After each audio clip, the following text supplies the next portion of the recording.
Israel kembali menyerang warga Gaza melalui serangan udara pada hari Minggu. 44 orang dilaporkan tewas.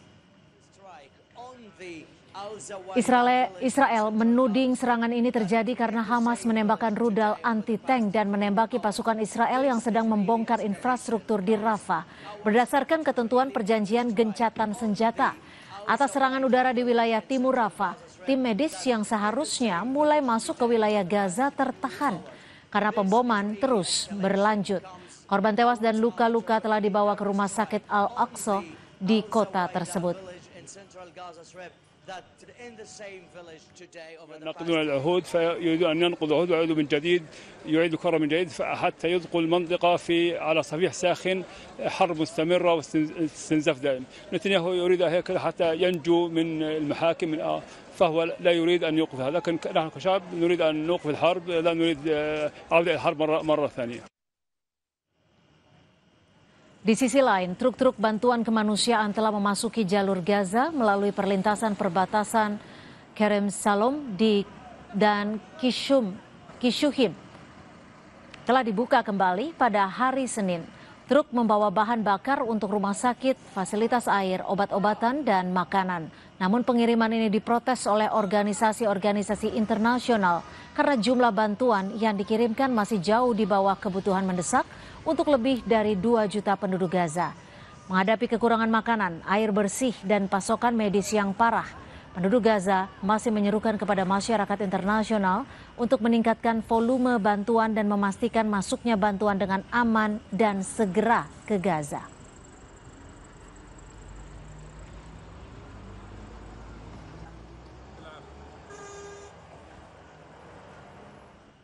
Sorotan selanjutnya, bantuan langsung tunai BLT belum sepenuhnya disalurkan ke masyarakat. Menteri Sosial Saifullah Yusuf bilang saat ini masih memverifikasi data penerima manfaat BLT Kesra yang dibagikan melalui PT Pos Indonesia.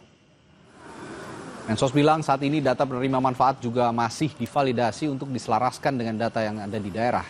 Nantinya data ini akan dikirimkan ke Kemensos, lalu diserahkan ke PT Pos Indonesia, kemudian dibagikan kepada penerima manfaat. Mensos bilang setidaknya 8 juta orang sudah menerima manfaat BLT melalui Bank Himbara dalam 2 hari proses penyaluran.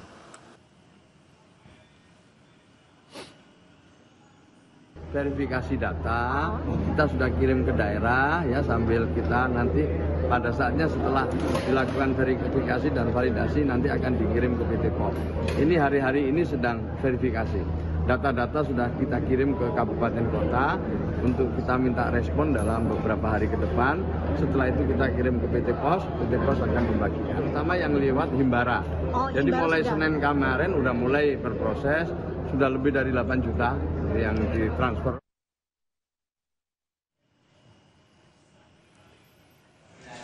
Sementara di Denpasar, Bali, penyaluran BLT Kesra yang seharusnya cair pada 20 Oktober kemarin masih belum dapat dilakukan.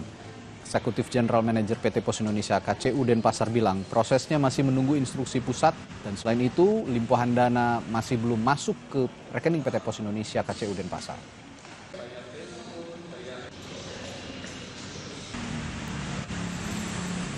Saat ini kami baru diminta untuk melakukan persiapan secara internal dan belum bisa berkoordinasi dengan pihak eksternal karena memang dari pihak pusat belum ada instruksi secara tertulis ataupun standing instruction, limpahan dananya juga belum masuk ke PT Pos Indonesia. Saudara, ex-Kapolres Ngada, Fajar Widyadharma Lukman dijatuhi hukuman 19 tahun penjara oleh Majelis Hakim Pengadilan Negeri Kelas 1 Akupang. Fajar terjerat kasus kekerasan seksual terhadap 3 anak di bawah umur dan juga pengunggahan video asusilanya bersama anak di situs porno Australia.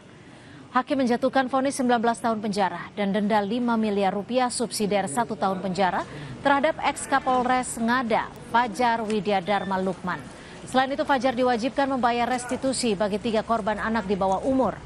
Dalam putusannya, hakim menilai Fajar terbukti melanggar Undang-Undang Perlindungan Anak karena melakukan kekerasan seksual terhadap 3 anak yang masih di bawah umur. Atas putusan ini, Fajar bersama kuasa hukumnya meminta waktu pikir-pikir sebelum memutuskan untuk menerima putusan hakim atau melakukan upaya banding.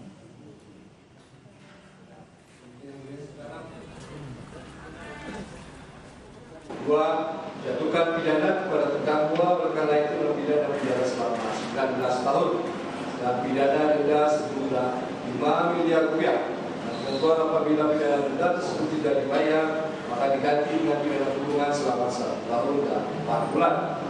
3. Mengupakan kepada terdakwa membayar restitusi kepada anak korban sebesar Rp359.162.000.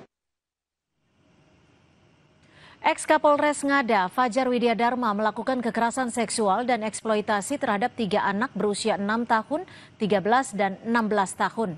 Selain kekerasan seksual, Fajar juga merekam dan menyebarluaskan aktivitas perbuatannya di situs daring yang kemudian teridentifikasi oleh otoritas di Australia pada Januari 2025. Fajar yang saat itu menjabat sebagai Kapolres Ngada menggunakan relasi kuasa untuk melakukan tindak kejahatannya. Setelah terjerat kasus ini, pada 17 Maret 2025, ex-Kapolres Ngada Fajar Widyadharma dijatuhi sanksi pemberhentian tidak dengan hormat dari anggota Polri.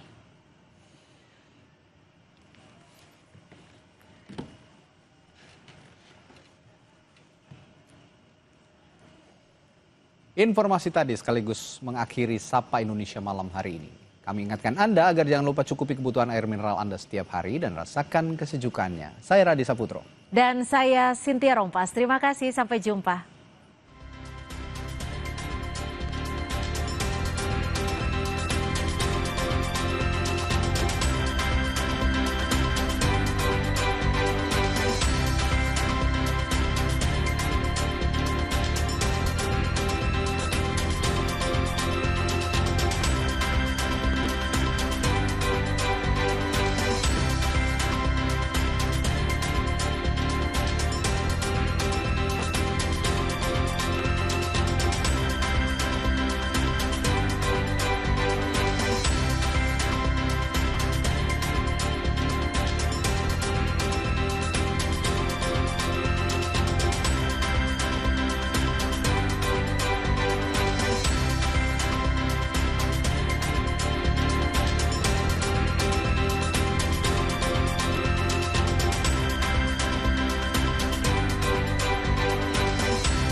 Terima kasih. Anda telah menyaksikan Sapa Indonesia Malam, didukung oleh